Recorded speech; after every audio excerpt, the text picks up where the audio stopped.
Hi, everyone, and welcome to the Sam Dever Podcast, episode 37. In this episode, I speak with producer, entrepreneur, and activist Anuda.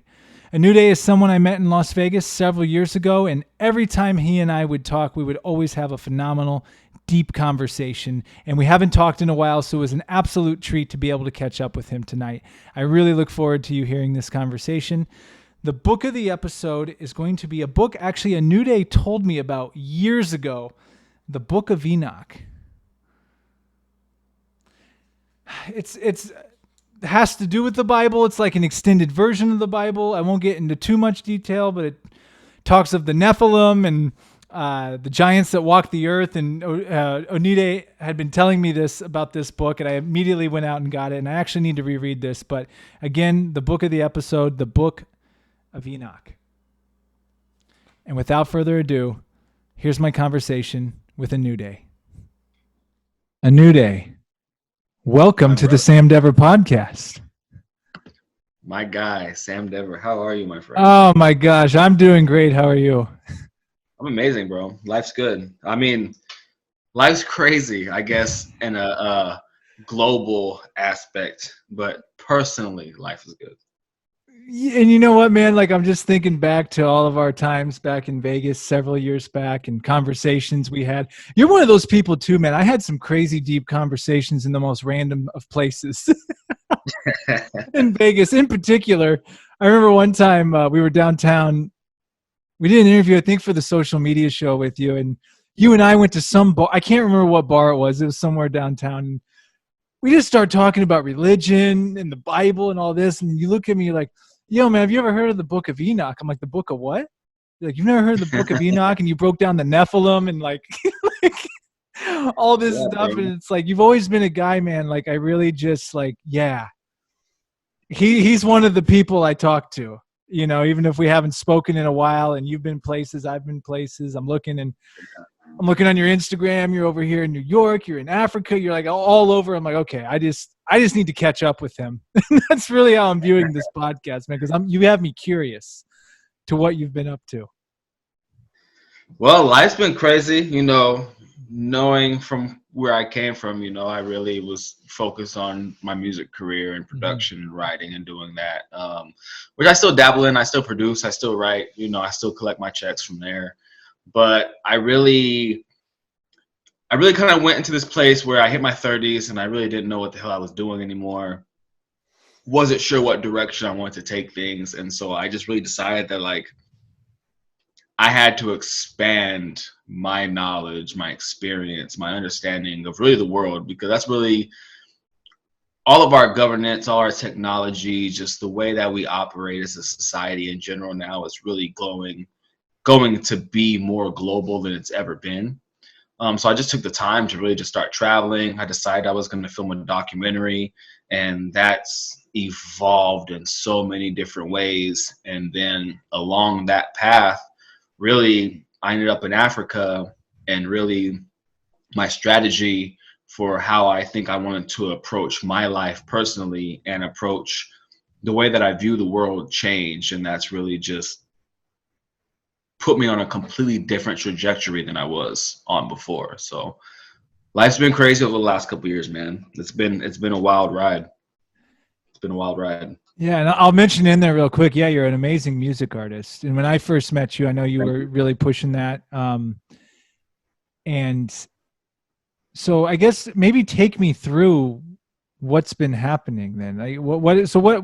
Tell me about the documentary, because I did see you post about that. I did see you post about the documentary and you were in Africa. Can you give us a little insight to what exactly that project is about? So the documentary is called Love, Hate, Humanity. Really what I was trying to discover is the effects that modern technology have on the extremes of our emotion as an individual and as a society. So sociologically and psychologically. And so, you know, when we talk about social media, we talk about artificial intelligence, we talk about now our interaction with robotics. You know, how does that exchange affect how we express love, how we express hate? And so that was really what the key idea for the documentary was. And my goal was to travel the world, get different experiences from different cities. What I learned very, very quickly in that process is how much more work and effort actually goes into that process, specifically when you're trying to capture a society's current economical state and how educated they are and how in use certain technologies are in their community. You really have to spend a lot of time there. I really discovered that and realized that when I was in Freetown, which is the capital of Sierra Leone in Africa. And so what I decided to do is that I think I'm going to break down the documentary into episodes, and focus a whole hour and a half specifically on Sierra Leone, specifically on Uganda or Nigeria, on these different locations. And I think I'm really gonna focus more so on West Africa than I am gonna focus globally, because there's solutions that could be provided there that it's not a matter of how difficult the solutions are. The solutions are actually very easy. They're just expensive and people just aren't there doing them, but they're doing them in other regions in the world. So now my focus is a lot less on the actual documentary and how I can actually serve in that region to bring the attention and bring the opportunities there from the States or the Western world that we can now. That's amazing. And I guess one question, what's it like over there? Man, it's definitely a culture shock from America. But so I think people hear Sierra Leone, one of the first things they may think of is Kanye West, Diamonds Just Are about to Forever, say diamonds right? are forever. Yeah. I think the second thing that they'll think of is war, right? Sierra Leone has been known to be in a really, really deadly and chaotic civil war. That's been over for over a decade now. A lot of people do not realize that. They're not in a state of war. They're actually in a very peaceful environment. They're stuck in this environment of survival, and not survival for safety, survival from economic inputs and outputs. Really, there's a lack of knowledge and a lack of experience there. And they need companies to come and really bring, like what we did with China, where we brought some warehouses and some infrastructure and provided some jobs, and gave them an opportunity to build up their economy. Now, when you go there, it's a mixed environment. It's a lot of farmland, but in the main city in Freetown, basically they do have like a downtown area where it's regular buildings, but a lot of the infrastructure, once you get into town, is the old infrastructure from during the 14, 15, 1600s. And that infrastructure is crippled. And then they try to build upon that infrastructure with like metal slabs and things like that to build like these villages so that they can expand to keep up with their population. Now, they're not building real infrastructure, which means they don't have sewage. They don't really have a very good power grid. They have a power grid that's being ran off generators. There's rolling blackouts 3 to 4 times a day for their internet and their power. They don't have clean water. Even in some of the shacks that they built for living, they'll have toilet systems, but basically they have to go to the well, get water, hold that well water in the toilet systems, dump it into the toilets to flush it through the sewage system that they do have, which is like a 1940s sewage system, the way that it operates. And it really is the reason why they have such an issue with clean food, malaria, because of all the mosquitoes, because all of this trash and all of this waste is just kind of built up and they don't have the infrastructure to just wash that through. So it's a very crazy experience. But then you go out to like the beaches, to Tokay Beach and these different areas, and there's some of the most beautiful beaches on the world. Pure white sand, beautiful clear water, warm water. These beaches are so beautiful. So really, with the right investment and the right time and opportunity brought to that area, it really is one of the most beautiful places in the world. It's just had very poor governance. and that's kept them in poverty. But the older generation or the younger generation is now becoming older, and they're starting to take over the politics, and they're starting to, they've gone out and gotten the Western education, and now they're coming back to take over the politics, and they have that education. So now they're in an environment where they're ready and pushing for that change to step to the next level. And I predict in the next 5 to 10 years, there's going to be a lot of investment that comes there. And due to that investment, it's going to become one of the top tourist destinations on the planet. Wow. A few things. You remind me of, have you heard about Akon, what he's done in Africa, the Akon city and all that? Yeah, for sure. With the Akon coin. Yeah. Well, and I guess what's cool, like when I heard, at least what I know of it or what I heard about it is, investing into those communities. And it's amazing how, as you described too, like, man, if you just get the right people in place of the government, it can go both ways, right? They can drive it straight into the ground, or they can make it a utopia. Right. And that's one of the craziest things about that environment. Now you get there and you instantly like, all right, so you see how the city works. You learn real quick. It's a very fast pace. And then you see how the villages are. You kind of get a feel for like the way the communication and transportation system, which is very broken and chaotic, but it works efficiently. But because of the chaos, that's why no one's really making money off the situation, because there's no set funnels to how that money should be organized and taxed, and roads aren't being built and things like that. And so when you're there with that environment, I think that if you already have a entrepreneurial sense, you immediately just see problem and solution. And I think the problem that's happening in these regions and these type of nations are, you have people who are coming and they're coming with these singular ideas, but in a system with that much chaos and a system that has that much failure within its governments, you can't think of it in a singular idea. You can only think of it in a set of systematic logistics that works together. And so that's kind of how I viewed Africa now, and Sierra Leone and Freetown specifically when I'm there, is I see it as a set of systems that have to be implemented in order for the problems to actually be solved. And that's where I think people, I want to say, are turned off, but they're maybe scared of taking on programs there because they're so singularly focused that they're like, okay, I have to do this, but this isn't going to work because these other things aren't in place. And so you have to actually come and be like, all right, so what do I do to build a system where those things are in place simultaneously? And that's how you have to solve the problems there. Do you have any plans to return anytime soon to over there?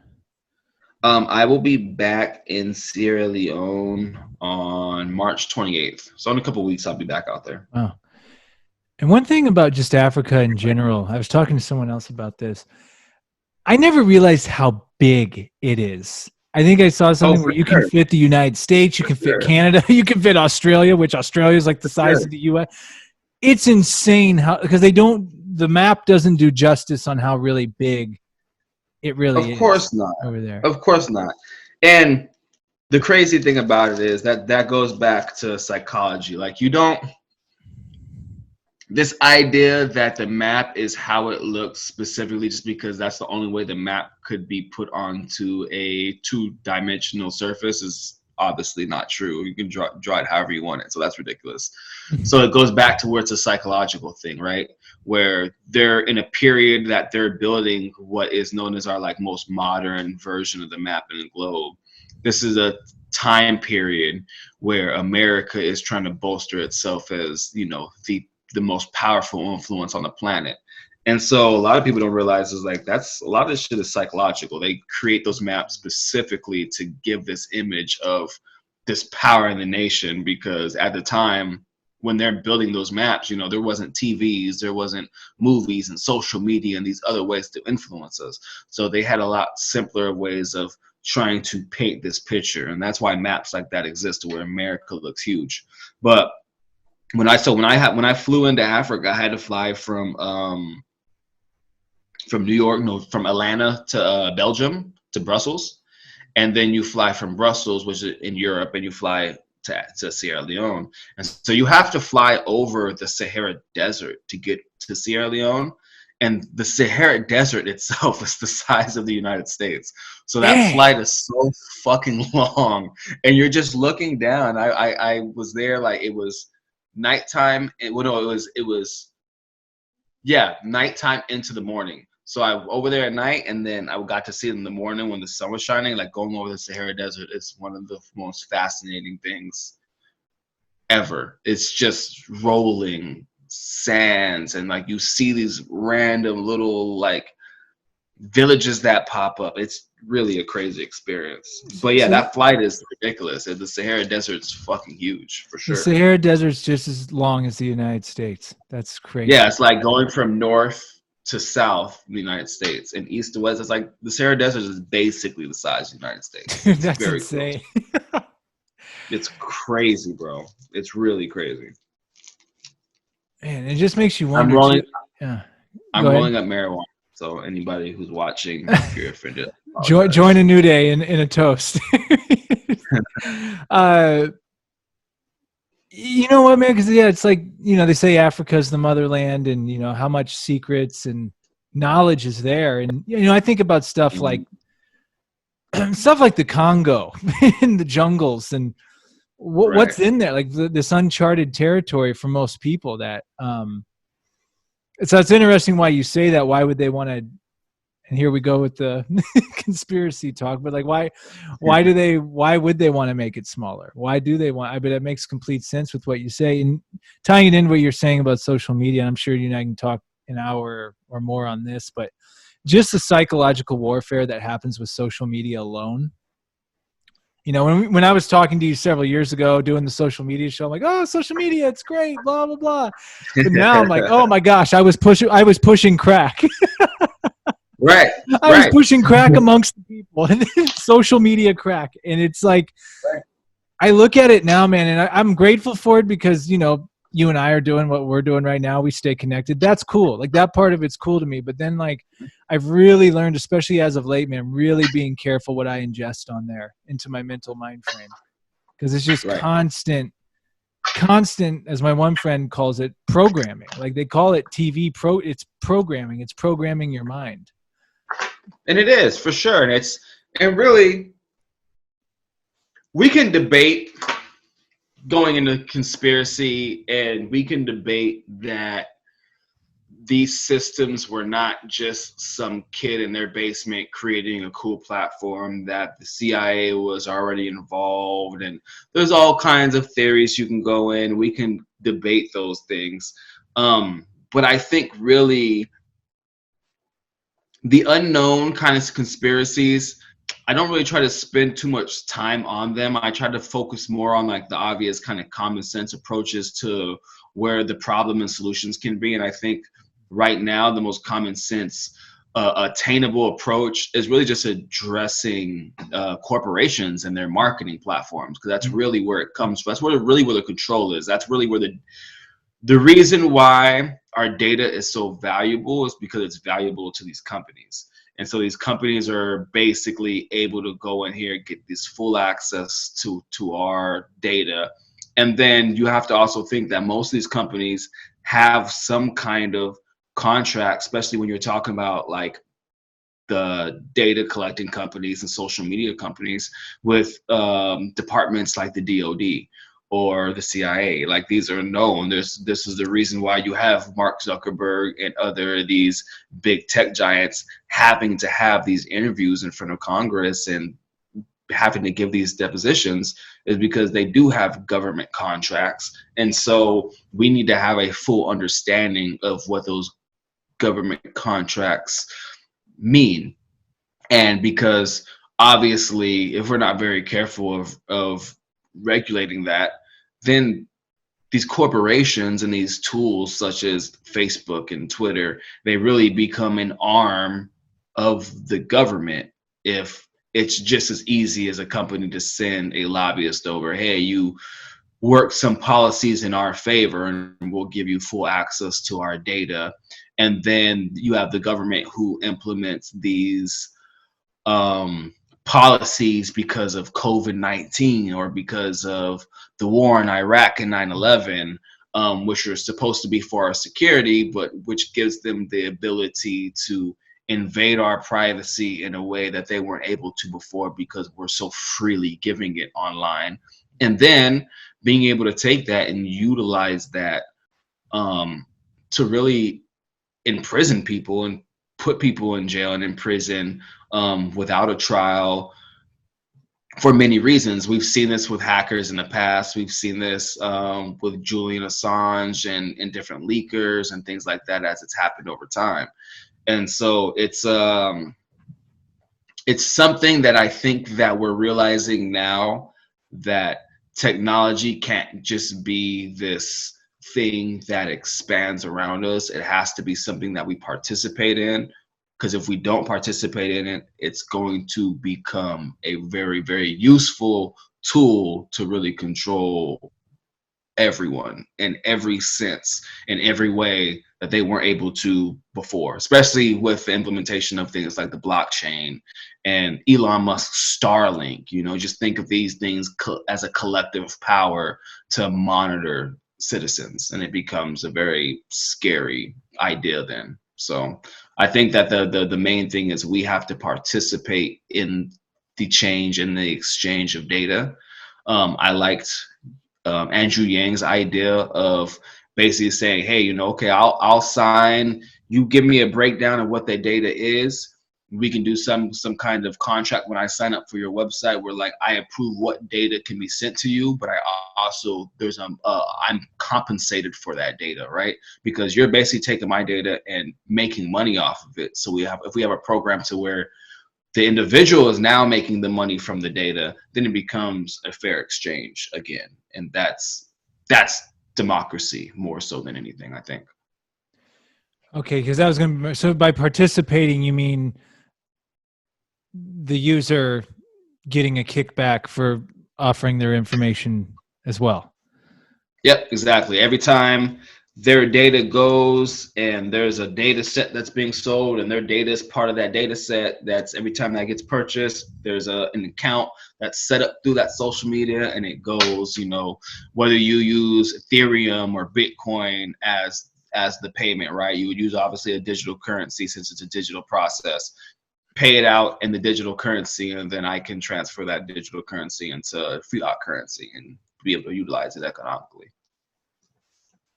Yeah, it's amazing. Can't remember if it was in a documentary I saw, but basically it was when you check that box, like I consent, the Google boxes, you know, that hardly probably no one ever reads, like what you're actually consenting to, but most people have no idea. You know, it's Yeah, for sure. And so that's you're gonna move around with me. I'm gonna go outside so I can smoke. oh yeah. No, that's what's important is that first set of boxes where you check I acknowledge. It should automatically pull a drop down, and that drop down should discuss our data, and that data should basically give us different. We could basically say, no, you cannot collect my data in any way, platform at all. And that should be pretty solid that, hey, you can't collect my data. I shouldn't have to argue about my own data, right? Yeah. You can go that way, or, yeah, you can collect data. And if I choose to collect data, then there should be another drop down that basically shows which data you can be collected and what I approve of. And then once you go from there, then it will basically be, you get paid 0.0001 Bitcoin or whatever the hell it is per, interaction or whatever it may be, right? Yeah. Yeah. Shoot, I never really even thought of it like that. And Andrew Yang, he came up with that concept.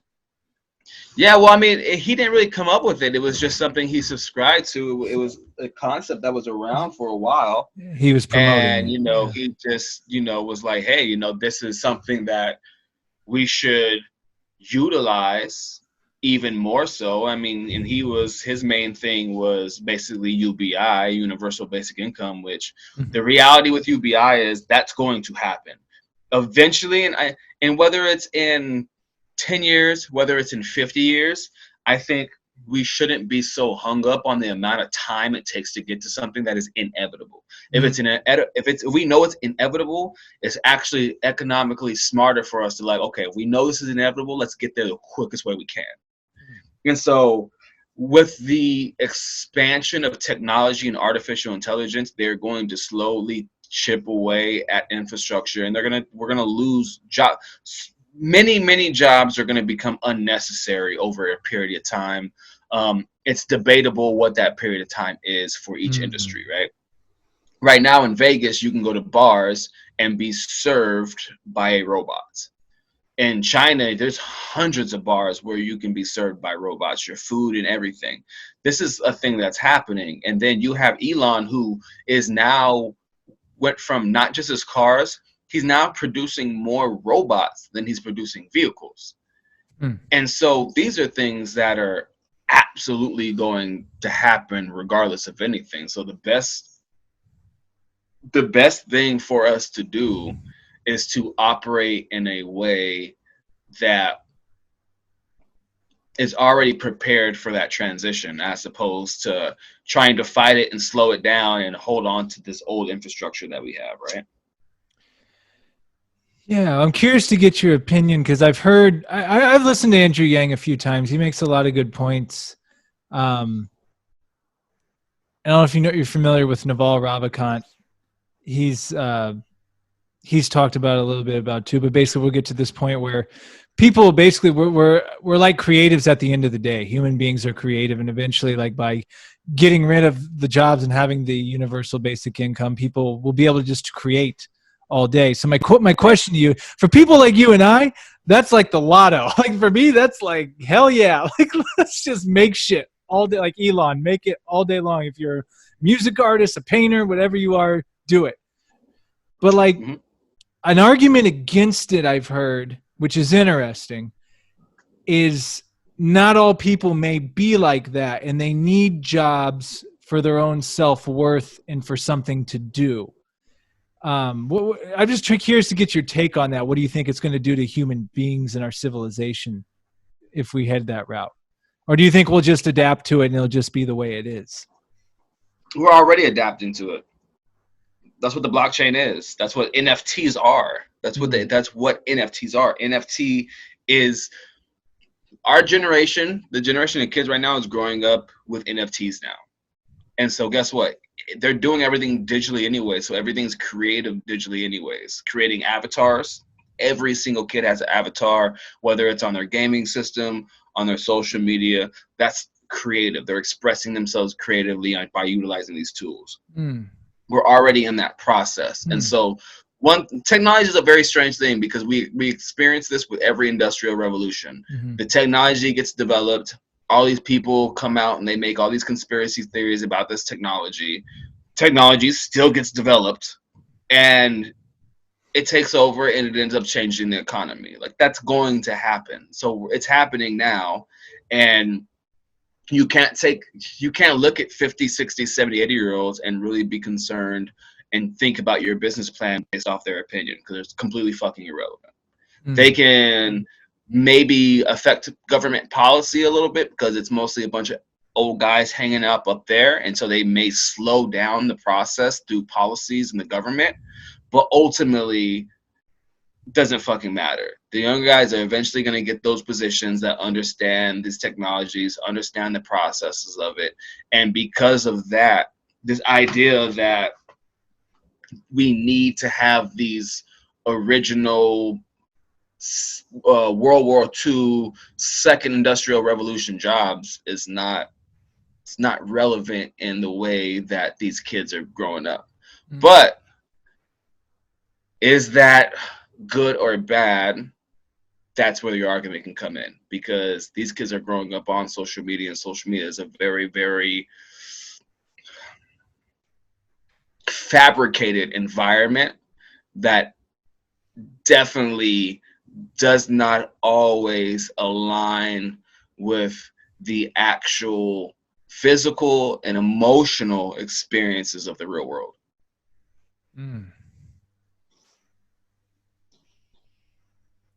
Yeah, it's a balance because you would want kids to know how to use the technology, but at the same time, you really don't want the technology to raise the kids and have them have no Gotcha. interpersonal communication skills. That's where the fine line lies. And pardon my ignorance, but I think you're the perfect person to ask this and the most knowledgeable one that's been on the podcast so far on this subject. NFTs and Bitcoin. I understand Bitcoin and all that, but the NFTs, I'm still not quite clear exactly what they are. Like, can you, for someone like me that really hasn't paid too much attention to them, obviously I've been hearing it like crazy. What exactly are these NFTs and why are they so valuable?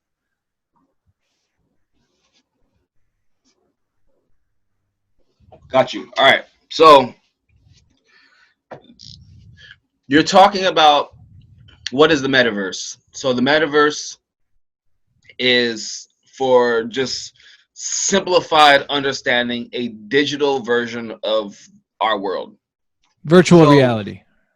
that's right. And so completely immersive, right? So now you're looking at a world where we're going, or our younger generation, because of some of the older generation, we're never going to adapt into it.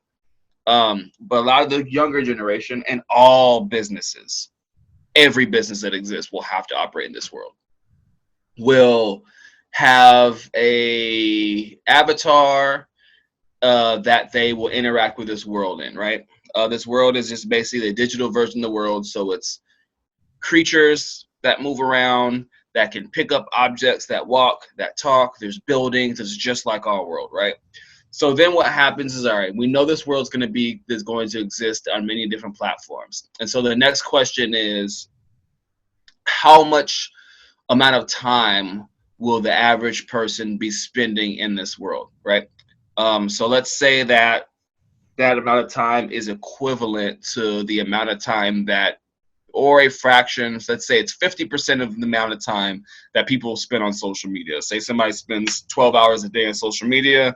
If you're in the metaverse, 50% of that time, you're at 6 hours in the metaverse. Let's say it's only 25% of the time, you're 3 hours in the metaverse, right?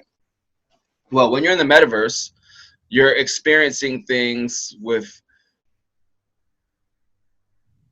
your senses, just like the world, just in a different way, just like the regular world. So that means that things such as marketing are going to have the same effect, if not more of an impactful effect. Because say I walk around and I see a poster in the real world, I have to remember the name of the poster, or take a picture of the poster, or write down the number of the poster, or the website of the poster, right? To try to figure out, like, okay, where do I find this product or buy this ticket, whatever it is, right? In the metaverse, I could be walking, see the poster, and the poster could have its own digital utilities where it actually interacts with the environment. So I'll say I'm my metaverse character and I touch the poster. That poster, I've touched it, and now brings me directly out of the where I'm experiencing the metaverse into this other fucking metaverse world of the options for all the tickets and everything, and it's this 3D environment ticket experience, right? So now it's this digital asset that has an actual utility attached to it. So what they're doing is taking physical material items and putting them into the metaverse digital world and adding a utility to it. And so say something like a painting, right? So I have a piece of artwork, I make an NFT, which is just like a digital artwork, right? I buy the digital artwork from the person, which sets its value. And then I take that digital artwork and say I have a home inside of the metaverse. I hang that on my home in the metaverse. And that digital artwork, now when you walk in my home, is a digital asset. It does whatever it does in the artwork, right? That artwork might have utility expanded into it. So that artwork itself might do something. So the artwork, say, I built the artwork, and if you touch it, it's a game. So now when you come into my metaverse house, you go to my piece of artwork and you touch it, and it takes you into a whole fucking game. That could be the utility of it. So they're just taking that and they're putting a value on it into the digital world. That's really what it is. Like, you can do that with photos, videos. You can do it with sound. I think over time they're going to be doing it with, you know, I may have a metaverse and I might have a bookshelf, like you have a bookshelf behind you, but it's in my metaverse, and each one of those books may be they may be NFTs themselves. So you can go to those books and access it and access the utility, and then maybe you can buy that book from me. You know, maybe I wrote all those books back there, and now you can purchase them online because they're connected to the blockchain. That's really what the NFTs are. They're taking a creative piece and connecting it to the blockchain, and then we're giving it value by trading and purchasing these items within the blockchain. And so they'll operate just like artworks or physical works in our environment, but they have added utilities that we can add to them, which makes them possibly more valuable than some of our physical works. That's crazy. I mean, I don't mean that in a bad way. It's just like, you know, it's like mind blowing. So I get, and because I've heard some people like making a ton of money off of it too, like selling these things. And is it one of those things where it's like a one of a kind thing, or like you said, like Yes. books, you can sell multiple of them, like, or is it only like you can only sell it one time? Or I guess that's where I'm not sure. So it's both. It's weird. Both. So like, for example, so every single one is its own individual NFT. For example, Tory Lanez released a song that was an NFT. And he released it. I think he released only like 1.5 or 2 million NFTs of it. So each version of it was an individual NFT that had to be coded into the blockchain, and they were sold. And I think he made, and I don't think it was a million of them. I think it was far less than them. I think it was like maybe like a few thousand or whatever. But he made $1 million in 15 seconds. Yeah. And it's because he had so few, whatever it was, like a couple thousand, whatever it was, he had so few of that song, and you could only purchase it on NFT. The value of it was bigger than releasing a song on Spotify. It's genius. This is why people think that Kanye's out of his mind, don't understand that Kanye West is a genius. Right. By him not releasing his second Donda 2 on any of the platforms and only on his physical digital player is brilliant. What people don't understand is he's opened up a market for his digital player now to be literally just like, if number one, it's nostalgic. So like, it's fun to have something physical to play with. You know, we actually do enjoy that because we haven't really had anything like that for a long time. So it actually does sell because like it's cool to have. And then the fact that it has all the stems of every song, so I can kind of maneuver the sound how I want. And then the fact that it doesn't just play Donda 2, whatever other digital asset I download into it, it can play. So guess what? Now it becomes this physical, real life NFT player. Bro knows exactly what he's doing. Yeah. He doesn't need to release it on Spotify anymore. They're breaking away from those chains now. He's taking control of his own music. Have you seen the Kanye docuseries on Netflix? I have. Genius, yeah. Yeah. Brilliant, bro. Wow. Brilliant. My girlfriend and I watched it, dude. Like, and I was just geeking out the entire time because for sure I just kept looking at him, just like that's. I remember this. Like, I remember when this album. What I didn't understand. Like, there's a lot we could talk about with this, but I think one of the biggest takeaways for me from it was, if there's ever an example of someone who believes in themselves, it's him. And I didn't realize, I remember hearing about, I remember he put up the money for Through the Wire. I remember hearing that, but really seeing what he was working against, and he was quote unquote in the industry, and this is before the internet. He just couldn't throw it out there. He had to go through those hoops to get this project made, and he's making beats for people. He's just doing it to fuel his music, and he believed in it that much. And it took years for him to do, but then when like it just all came together and he made it happen, and then just seeing his evolution of going into all the stuff he's into now, fashion and the technology and whatever he's doing, it's really remarkable, man. I think it's one of the best documentaries I've ever seen ever. Like it's It really, well, it's because it's so real and so raw. Like the fact that those dudes had the insight to say, we have to film this is because this is going to be one of the most important documentaries in hip hop ever.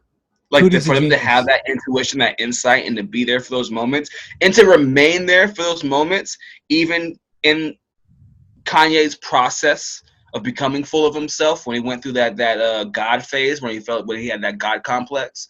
And you see him in the documentary calling dude by the wrong name and different things, where it's just like, damn, even in the parts where you could tell it was hard to be there because Kanye was going through his change, for them to have the insight to stick through that and keep going is what makes that brilliant.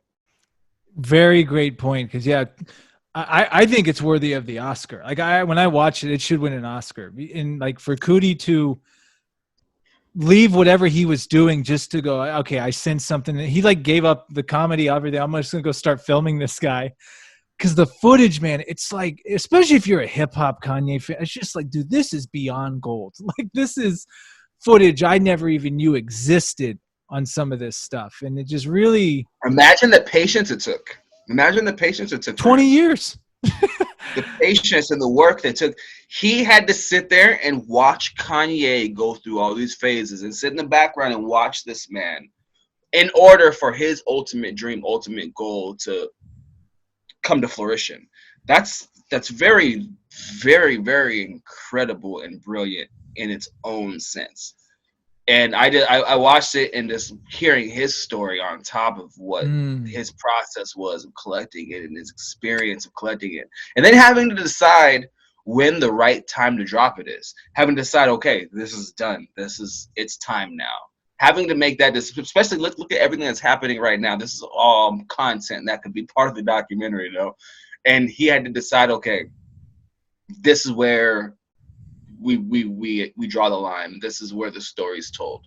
We'll drop this and we'll allow him to tell the rest of the story. Or is there more? Is he still recording? Is there going to be a part 2? You know what I mean? We don't know. Yeah, you bring up a great point, man. It is true. Sometimes it's the timing of things. It's not exactly what you're doing. It's going to be the timing of it. And you're right. He could have released this half the time ago when Kanye was really, really giant then. Right.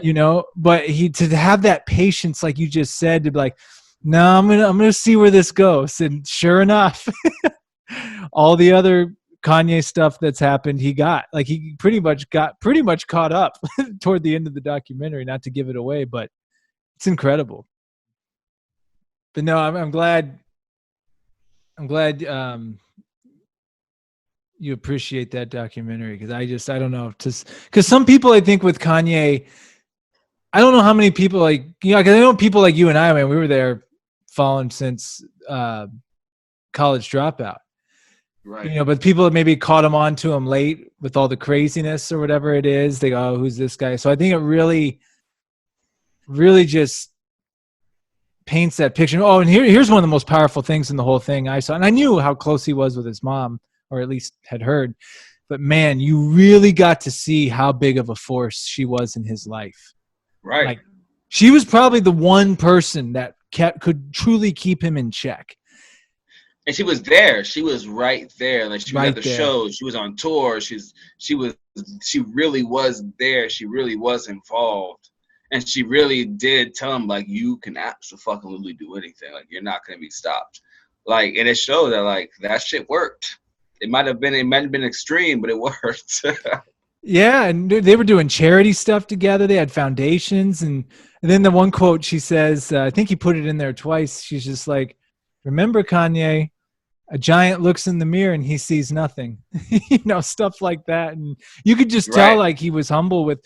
It was very interesting watching him with her as opposed to everyone else in that documentary. Like, there was a shift in him when he was in her presence, and it was beautiful to see. And then you feel empathy for him. You feel, man, like him losing her definitely did not help him, like, in terms of probably his mental mind state.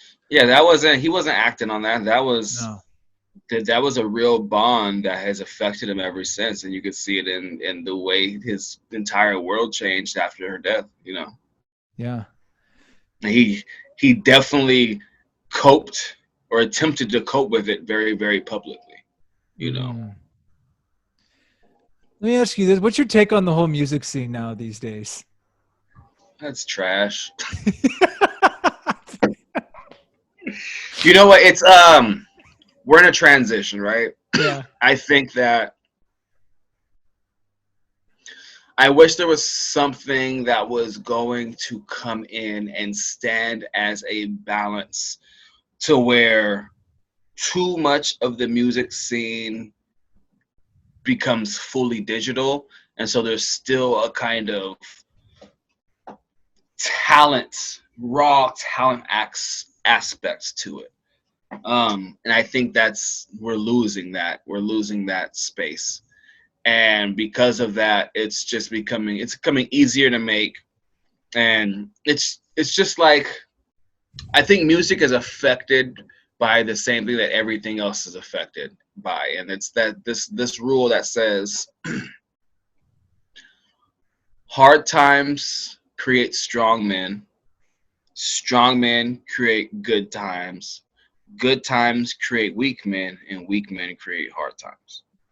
And I think that happens in music. And so over time, music and technology have clashed, and we've been trying to get our musical expression out faster so that we can make more money off of it faster and cheaper. That's led into this digital world. By necessity, technology always makes things simpler. So by necessity, those digital assets made making the music easier, which means you had to be less talented, which means that there's also a psychological thing happening there, right? So even the writing, it's less intellectual and things like that. And so it's by nature, it's dumber. The music's just in general dumber. You take the Renaissance till now, it's a little dumbing down of music gradually, right? And you can literally map that. And so I think we're just in this transition of that, and I'm actually really terrified to see what happens to music once we get into the metaverse. But we'll see. The environment looks like it's going to get more fraudulent. It's going to get more, I don't even know what the right word for it is, but it's not heading in the right direction. I think that musicians, we need to control it in a way as artists to where we have more control of that process so it doesn't get oversaturated. Because that's really what I'm concerned about. It gets too easy, then it becomes oversaturated. TikTok is already showing that to be a thing. There's so many just random artists that are coming from TikTok now that's just like, all right, you made a cool song with some filters that you were able to use on an app. You know what I mean? I don't think that should generate a record deal or generate, a hot single or things like that, unless you're a really dope artist that can maintain that shit consistently and can show your writing ability or your playing ability of an instrument or your production ability, or even if you're an engineer, some kind of physical talent. That's what I think. So I just think it's a complicated environment right now. There's a lot of dope artists. There's a lot of talented artists. You still have, like you're like Anderson .Paak, who's a brilliant producer, brilliant drummer. You have these artists that are still super dope, that are really still doing high numbers. You still have Kanye, who's still #1. He's an extremely talented producer, and his team producers are amazing, and he has a great team of writers. Their creativity and their focus on physical product, I think, is saving the industry. I think that it's an absolute necessity to the industry. So I think overall talent still reigns supreme in the industry, but I think there's just a lot of room for bullshit. And I wish that would get tightened up so that there'd be a lot more uniqueness in the game. I think that's what we're missing, is uniqueness. And I love what you just said, and tying back into the family thing a little bit, mixed with what I really loved, and same, I don't know if you've ever seen Fade to Black, the Jay-Z documentary from years ago, back when the Black album. For sure. That's one of my favorite. That's what this reminded me of. Man, I love just that they're in the studio environments. You go to the studio, they're writing. Like it was a freaking process, man. And I agree. Like, look, it's a two-way street because, like, same with the film business. It's like back then it was really hard to make a movie. Like you needed hundreds of thousands and millions of dollars just to make a movie. Now, right, you have one of these, right, iPhone. You could make. You can literally make a movie. Literally make a movie, which is, and even I got the newer one now, and it's just like, oh my god, like this camera's insane. But it's like, which that's cool. I support that, and same with the music. But at the same time, I agree with you too.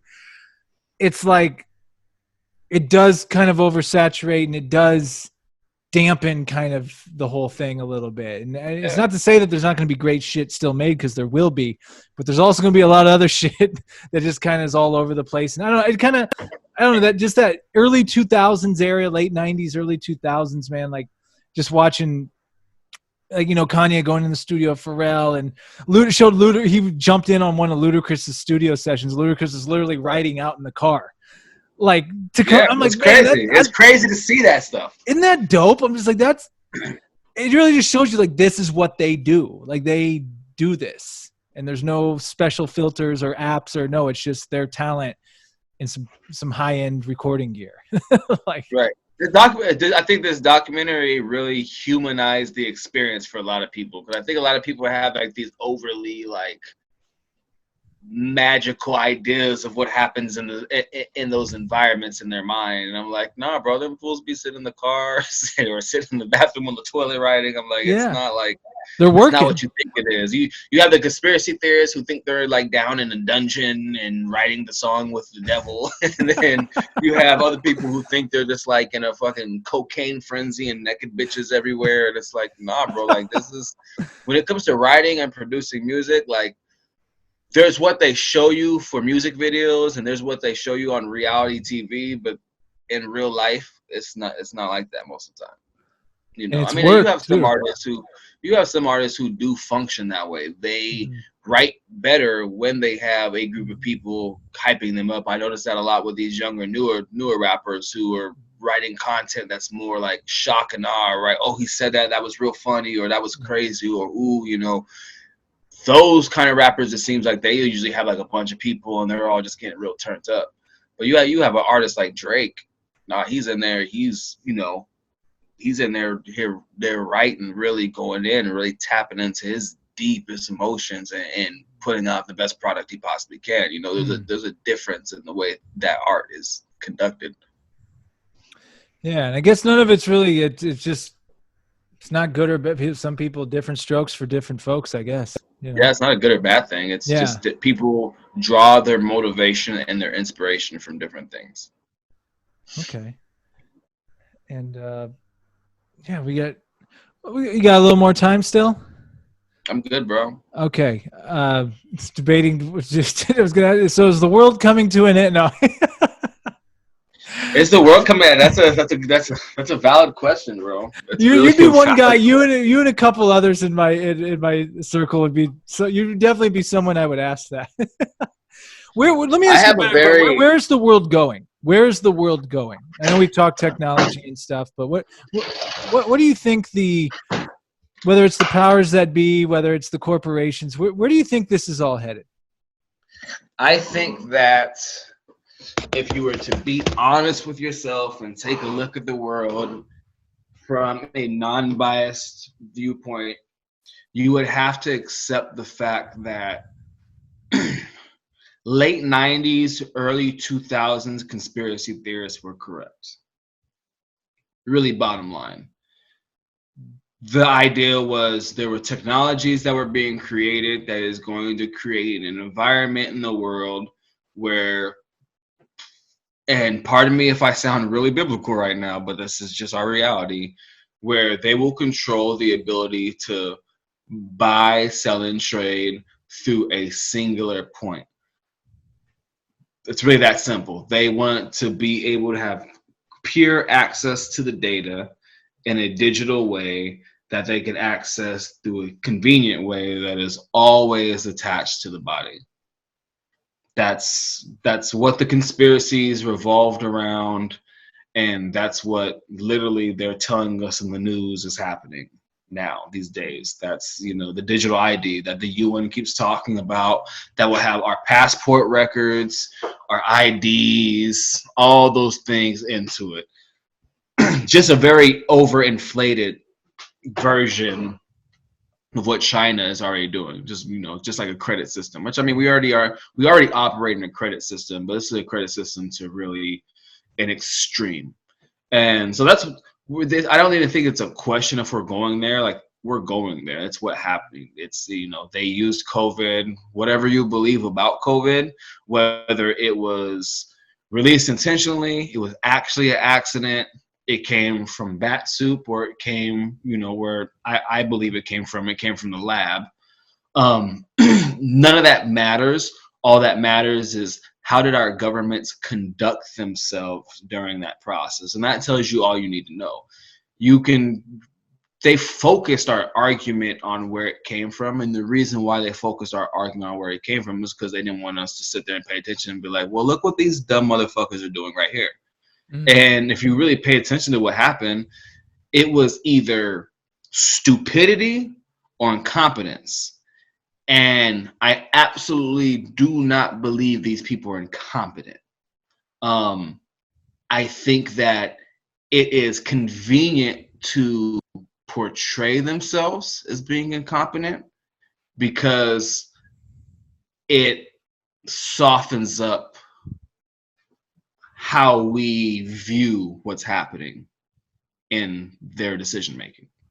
And I think just in reality with their decision making is clearly they're taking advantage of what's going on, whether it was intentional or not.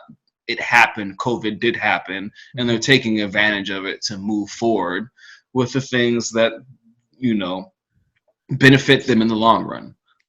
Kind of And like I think that's what 9/11. we're getting. Exactly. It's exactly what it is. It didn't matter if it was done intentionally or not. All that matters is what was done with the opportunity that it presented. And that's where we come in as people, is where, okay, something happens, we as a people need to decide, okay, this is the direction that we're going to go, and not look at the government and wait for them to decide for us. And that's what keeps happening. These things happen, we look at the government, they make a decision, we argue over the decision, the government does whatever it wants anyways, because people, just psychologically, war is viewed differently than it was generations ago, right? So we're all trying to figure out how to fight a war without having to physically fight a war at all times. That's just kind of the kind of constant state of fight or flight mentality that we're in, having to balance our lives in the physical and the digital realities. And so I think that I don't I don't know if I foresee a civil war popping off in our country, but we are definitely weaker than we've been in a long time. And that weakness is being exploited and it's growing. And that's intentional, because if you want a global governance, you have to beat whoever is the most powerful nation on the world. And beating that doesn't necessarily mean going to war with it. It means more so being able to get inside of it and being able to weaken it. And I think that's what's happening right now. I think America is too boisterous and too prideful. I think Trump was kind of the last stand for that. Like, no, we're America, we're the most powerful. I think he was the last stand for that.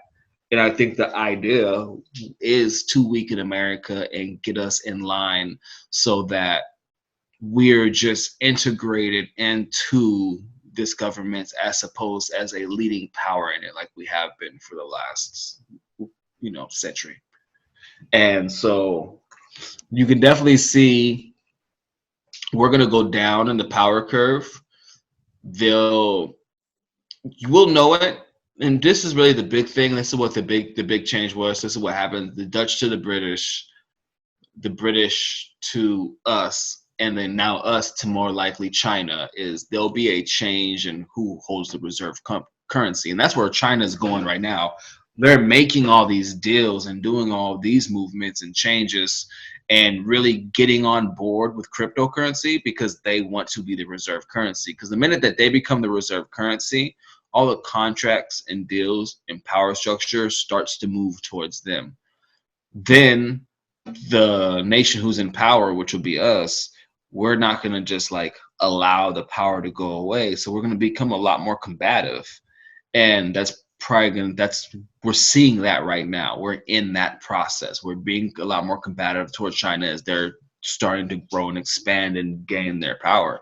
And I don't think China will ever foresee that power. I think that we will see war. I don't know when that war is going to happen, but we are going to see a pretty extreme war happen, probably at least within the next decade. And I don't think the outcome of that war is the normal process of a single nation taking over a currency. I think the outcome of that war will be what really launches the global alliance and the global governments. I think that's how this is going to play out, because we can't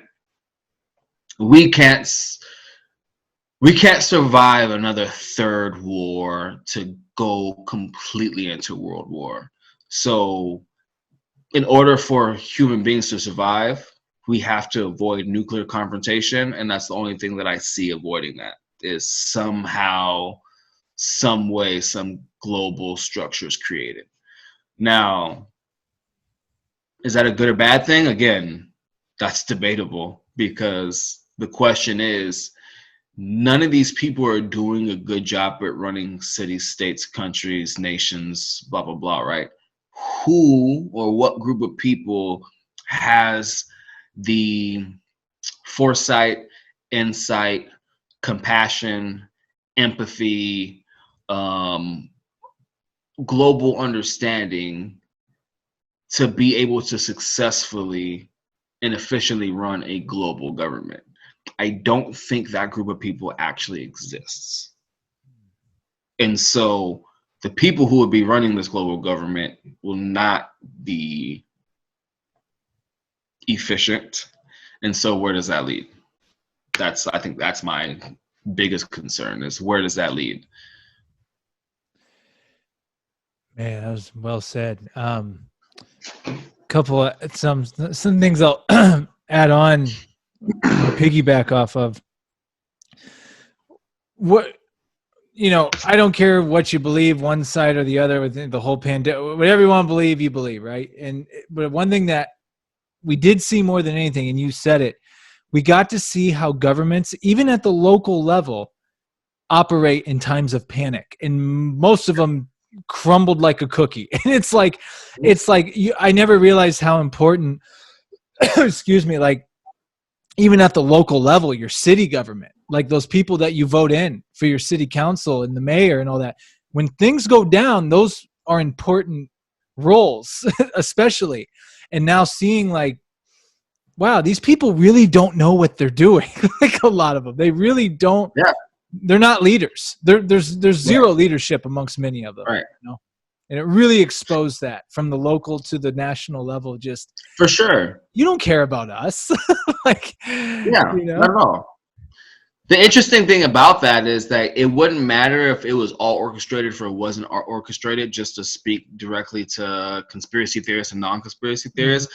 It wouldn't matter if it was a plan. The outcome was the same, because if it was orchestrated, then they needed to be efficient in at least acting out these parts to convince us, right? Mm-hmm. And they weren't even able to do that. So if they were trying to play these roles to convince us, they really failed miserably at that anyway. So their ability to be efficient, effective, no matter if it's conspiracy or not, was a failure.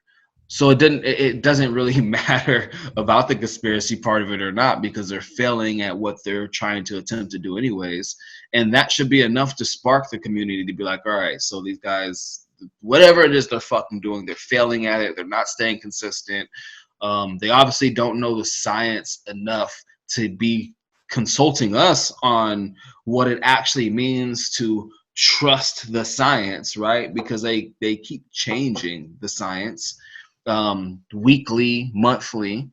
And then when it all comes down to it, I just look back to the beginning of the pandemic, to like a few simple facts. Number one, it's a proven fact that it started spreading in at least September, October from the previous year, and who was aware of it. So number one, they knew this virus was spreading months before they said anything to America or the West. Why? This means that WHO, which is supposed to be an international organization, sided with China. They had the information from China when they're like, okay, we're going to allow China to dictate how this operates. One of the very first things that stood out to me that not enough people question to me, that's common sense, is they closed their internal borders in China once the virus was known. They closed their internal borders, so you cannot fly city to city, but they kept international flights open under the council of WHO and the UN. So they were aware, WHO was aware that this virus is spreading, and they did not tell them, hey, close your international borders so this doesn't become a pandemic. They said, no, let's keep international flights open so we don't have an effect on the economy. To me, they're telling us to their face, they're like, yeah, we let the virus spread. Because when you're talking about a pandemic, you're talking about a virus that you're telling me that is deadly, you don't let flights go because you're going to protect the economy. That's fucking ridiculous. That's absolutely insane. That makes no sense at all. No logical person is like, yeah, definitely let the killer pandemic spread so that you can protect the economy. No, that's not a thing. Like, you mean it's only in one country and it's nowhere else? Stop that shit. We'll figure out our own economies and cut China off for now.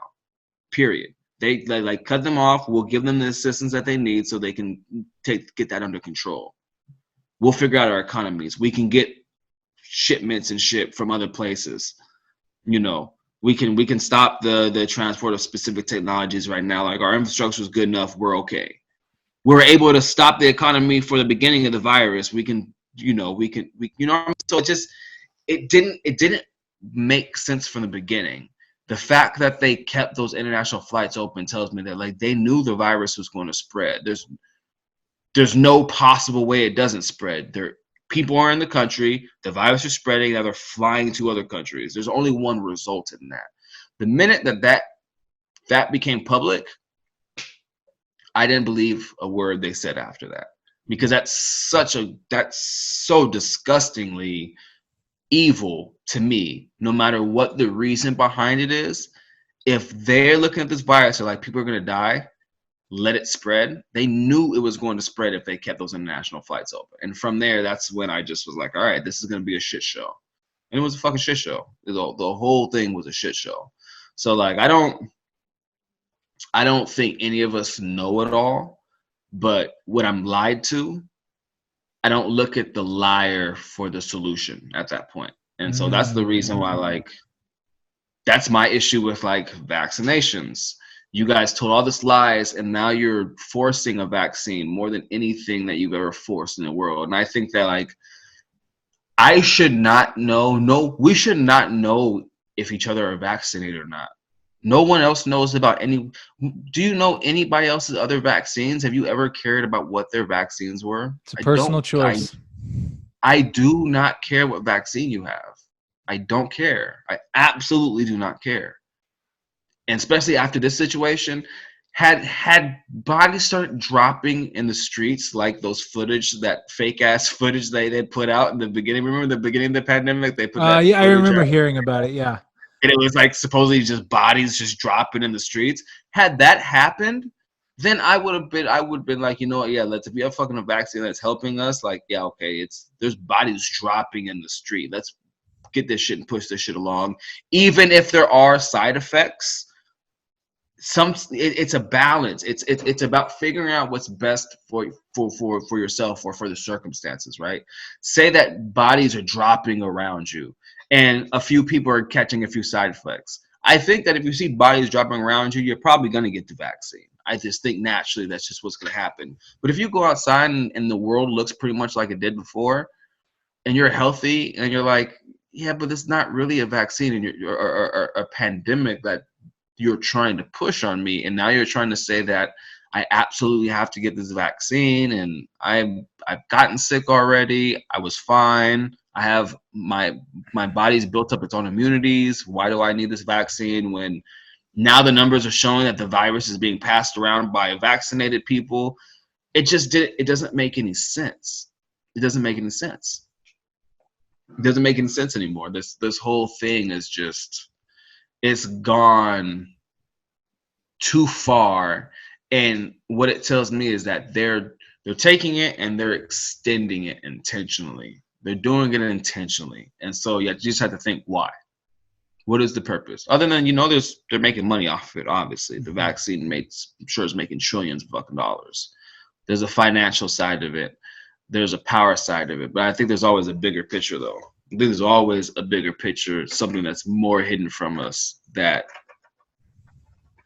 ultimately happens. Yeah. And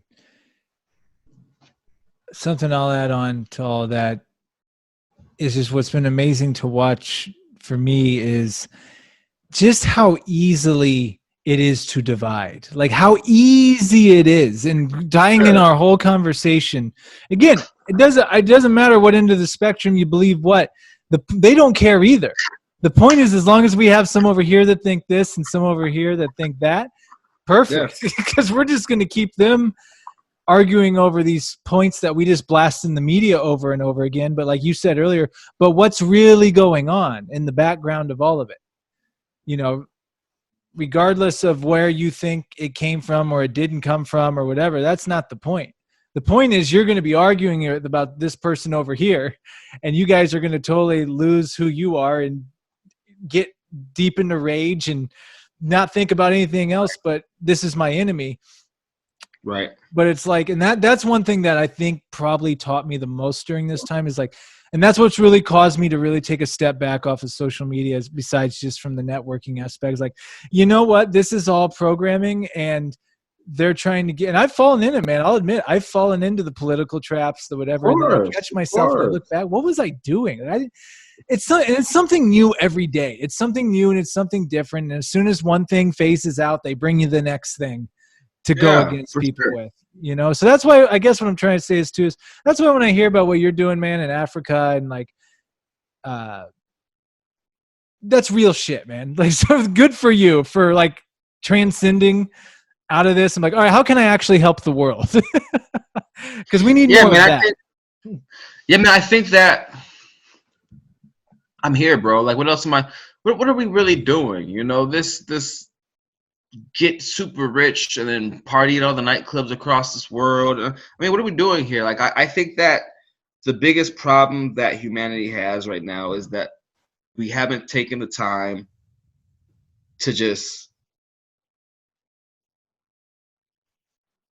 really just get on the same page and have this like singular idea, like, all right, we're humanity. What the fuck are we doing? Right? Yeah. You have nations that have all their own goals and everything, but it's like we're here. We're all here. We all have to be here. We're all divided on what should be getting done. Well, let's figure it out. Let's sit back and be like, all right, well, what are our real issues that we have to face, and what are some of the major solutions to those issues, and how do we get there quicker? And until we get to a point where we as a society have goals as a society, we're going to be dealing with this unnecessary conflict that we're dealing with continuously in repetitive cycles. And bringing, and I honestly, I don't know too much about this situation. I'm sure you probably know more than me, but the whole Ukraine thing when it happened or started to happen, like when that first popped off, my first thought was just like, we are not evolved like we think we are. Like, we think we're like this really advanced species and this. I'm like, it's like we're ridiculous. We're just like the cavemen, except now we have missiles and bombs, instead of like sticks and rocks. It's right, the same. I'm like, really? Like, are we still doing this? Like, is this still like happening? Like, I'm not that impressed. Like, yeah, there's some cool shit from humanity, but then like some stuff I see, I'm just like, we are so not as sophisticated and evolved as we think we are. At least some of us. I'm not saying I am or you are or anything, but it's like as a whole, we should be doing, like you just said, Right. we should be doing things to figure out world shit. And if aliens were to come by here, or if they are watching, they're probably going like, we're really not going to waste our time with these guys because Right. A, they're just Fuck this crazy, place. and B, they're just going to kill themselves off. So we'll just wait it out, So it's Right. Man, look, I don't even know where to begin. Like, so this Ukraine thing is very interesting because the West is just as much to blame for it as Russia. This isn't just an all Russia thing. There's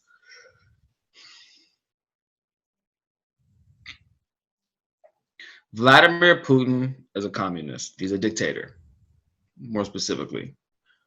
Um, we know that he believes that the downfall of the Soviet Union is one of the greatest tragedies in humanity. So he's a Soviet at heart.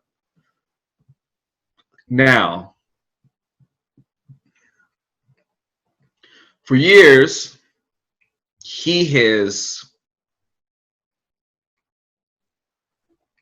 talked to the United Nations and offered deals and treaties that would include Russia in the United Nations, basically, so they could work together as a true European Union that includes Russia.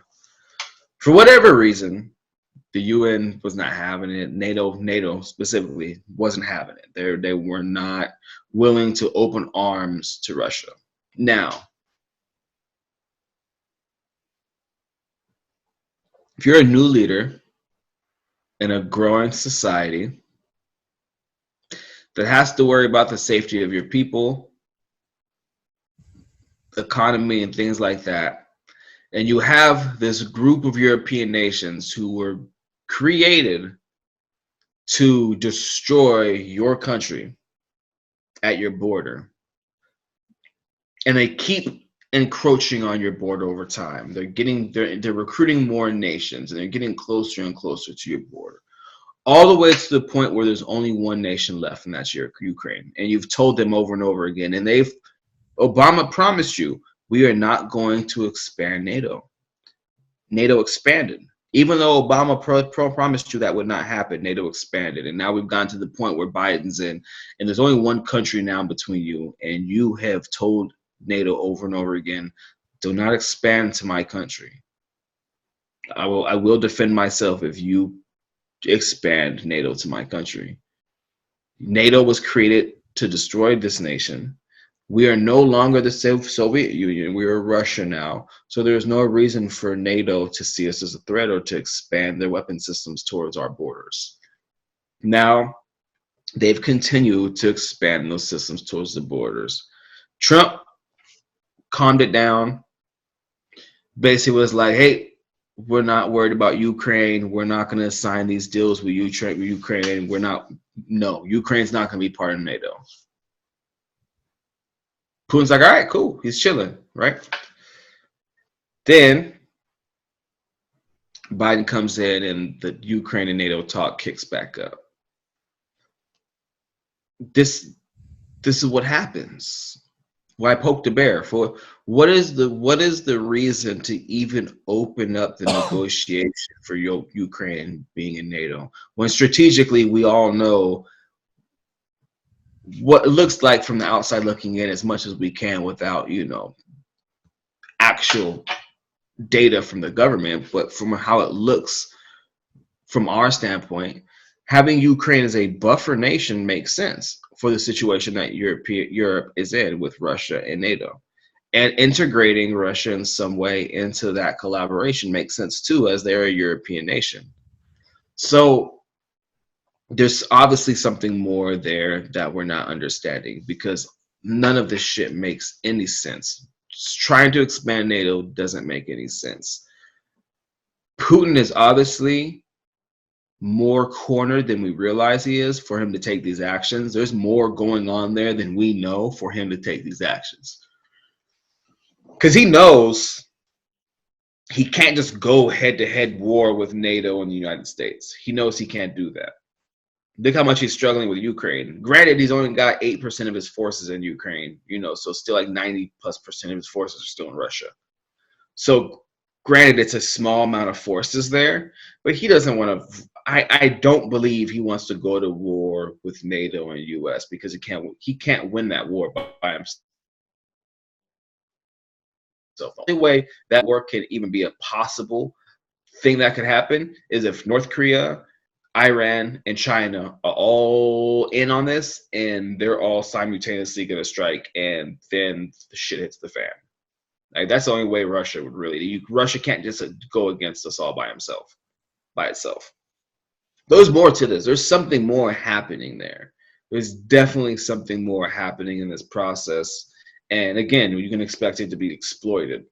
You notice that they're not creating those no-fly zones. NATO refuses to create the no-fly zones, which without the no-fly zones, Russia can continue to fly into Ukraine and bomb Ukraine, which is killing civilians, as we know. They're bombing hospitals and shit. Now, you put in the no-fly zone. The reason NATO doesn't want to do that because the only way to defend a no-fly zone is with military pilots. You have to put jets in the air and bombers in the air. And so that means NATO has to get involved in the war in order to enforce the no-fly zone. And NATO and the US, they're not sure they want to do that yet because they don't know how far Putin is willing to go, and they don't know exactly what's going on. You see China talking tough on Taiwan. They're waiting. I think they're trying. This could possibly be planned. They could be trying to create weaknesses in the U.S. in different regions so they can try to move in different regions to take control. This could be the beginning of a much more complicated situation. There could be a lot more global alliances happening right now than we even understand. Because Russia's operating very weird. They're not going in and clearing houses or anything like that, kicking down doors. They're just moving their convoys through, bombing, moving their convoys through, bombing. They're not really taking over neighborhoods or anything like that. So this is a very strange campaign that they're running, that it really just seems that they're trying to occupy as much of it as they can. And then what's the next step? Once you occupy, then what? You just say, okay, we proved our point, and then leave like this was, like a pump fake, or what? Because now you've already created, you're Putin's a war criminal now. As much as he was disliked, now he's considered a war criminal. So it's different now. So if you're Putin, how do you just pull out, and you can't go back to normal life, just normal Russia, and just negotiate it out anymore? So this can't just be as simple as Russia, Ukraine. There's got to be more to this that's happening.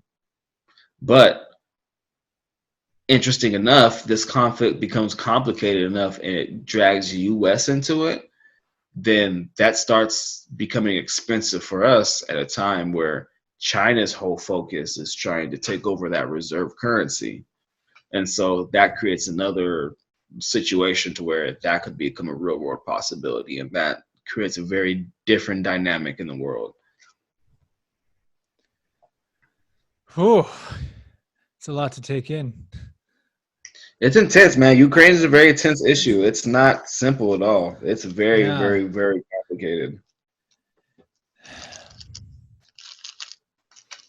And that's the thing too, is like, just with anything, it's like, whenever I see stuff, I just don't ever think I'm getting the full picture, because I don't think we are. For sure.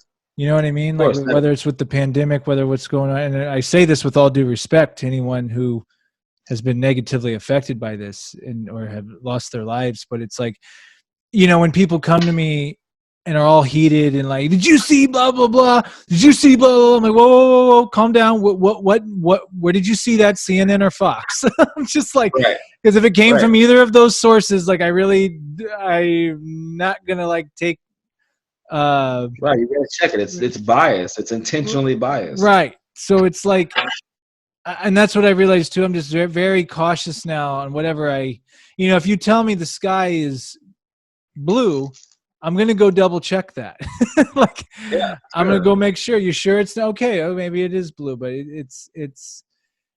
we're so gullible to the whatever information they feed us on anything. And that's why, yeah, there's certain things. If an asteroid's about to hit the southwest of the United States, which would affect both of us in Vegas and Los Angeles, it's like, oh yeah, I want to know that. But it's at the Right. same time too, though, it's like, but there's the fact, but then there's all the stuff they build around it, and they spin it, and they Right. do this and that. I just don't know what I'm listening or hearing anymore. So I've just kind of, they say you need to be informed. Okay, I agree. But at the same time, if you're getting your information from misinformation, it's like, it's pointless, because you're filling your Right. head with stuff that isn't even what's real. And how do you decipher, and how do you sift through all that? And just tying it back in, it's like, we, the people, do have the power to take control and start doing things and not wait for these people to some extent. And Right. that's really what I've been waking up to. It's like, why are we, like, these people are a joke, especially a lot of these politicians, man, and especially in the US, they're just a joke to me. Like, they're a complete joke. I don't No, take they're any clowns. of them seriously. Like, none Right. of They're it. clowns. Clowns. Yeah. Just Democrat, Republican, doesn't matter. Both, all of them. And it's just like, when you look at the wealth, I have this book back here. It's called Whores. It's based upon, I never even got past the first chapter, but it's based upon like people that go into the Senate or Congress. And it just basically said, like, the second they get elected, they spend the next 4 years, 80% of their time is spent on raising money to get reelected for the next election cycle. And just, Yeah. I don't know, It's man. true. Yeah. It's true. And here's the deal. It's, if you go into that position, really maybe 20, maybe 10% of the time you should be spending being reelected. Right. You should be, the rest of the time you should be spending working solving the problem. And if you get elected or not, it shouldn't, like, that shouldn't be your focus. And it is, and it is what it is. And that's just the way the system works right now. And we need more people who are like, maybe see going into the Senate or the Congress is like, maybe restructuring it to where I work in operations for this digital analytics company, and I've, gotten these accolades and understand this part of the economy. Maybe in order to get into the executive level, I'll go and I'll run for Senate for 4 years and take my knowledge, and in Senate for 4 years, provide my knowledge and work those systems. And if after those 4 years I get reelected, then maybe I'll take the reelection or not.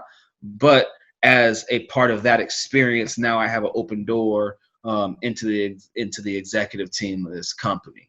Like, restructured to where it's a part of a process of evolution in someone's career, as opposed to the career goal and trying to control that I seat for like their that. entire life. I like that, and I'll add on to that too. I think, and this is just my opinion, it's funny, I think in this book too, and there's other things I've read,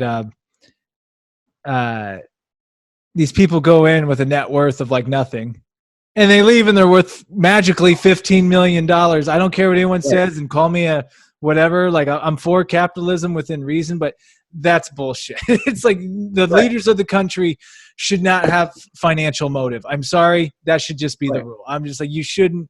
Once you take that seat, you should be there because you're there to make the difference. You should have no financial interest in anything that you're making decisions off of. And it should just be a natural thing. Like, if you go in and you were a senator for 4 years and you come out and you have a business or something like that, and you get investors, and maybe they're like, oh, you were a senator, I trust your word, I'll invest in you. I'm not against that. That's perfectly fine. But it shouldn't be built or guaranteed into the system while you're serving the politics, because then that's going to drive your decisions, and that's when it becomes a problem. Yeah.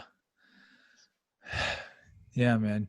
Man, this is definitely I think this is definitely going to be the most political pot. It's funny because I always usually tell people like, yo, we're not going to get into politics or that, but you're the perfect person to talk it with. So it's not even It's getting into hard not to go there with me because I'm very like I spend far too much time paying attention to it for sure. well, and I feel like with this conversation, it's not even like you're not saying like choose this side or that side. You're like, no, look above it all. Like For look sure. down at it and see like, yo, this is just that's not what's going on. Like whatever you think's Yeah, going. if you tap into your personal humanity and you really just try to sit above it and just look at it for what it is, like you realize it's this fucking dumb game that we're all caught up in. And so much of it is just smoke and mirrors. That's just the reality of it. They want you to look at the left hand while the right hand's doing something completely different. And in this time and place, because we're using technologies for this, these consequences of these changes and these things that are being done in the dark happen faster than they used to. So they do something happens, and next thing you know, we live in a completely different world like we do now. Yeah. Nobody feels like they live on the same planet that they used to. No one. No one is experiencing life the way that they did before COVID. There was this feeling that we had of we call it normality. We know that's not the word we're looking for, but I think that we all understand what we say when we say normal. There was this normality we had back then that we no longer experience now. None of us can put our finger on what that feeling or that thing or that specific security we had was before COVID, but it doesn't exist anymore. And it's been replaced with this anxiety that is constantly felt by every single person on the planet. That's our current reality. Facts. Facts, man. And we could go all night. As we get toward the end here, I want to end on something. So tell me real quick before I give you the last word. What do you got besides the documentary? So what's all in the works for you? What's up for Anuda here in the next 2022 for the rest of 2022? What's your game plan? So I got some land out in Sierra Leone. So I created a company called Free World Development. We're going to be building out some logistics systems in agriculture and human waste out there in Freetown, Sierra Leone. That is going to help them clean up their environment, get them some clean food so we can mitigate some disease, clean up the environment so we have less of a mosquito issue, and help them basically build their economy upon this platform. And we really want to just serve in the process of serving them and helping them with their goal of becoming basically a top tourist destination right there in Western Africa. So there's a lot of basically urban and agricultural development and infrastructure that needs to be taken care of, and there's some processes that have to happen for that to occur. There's not a lot of companies or organizations that are stepping in and doing that.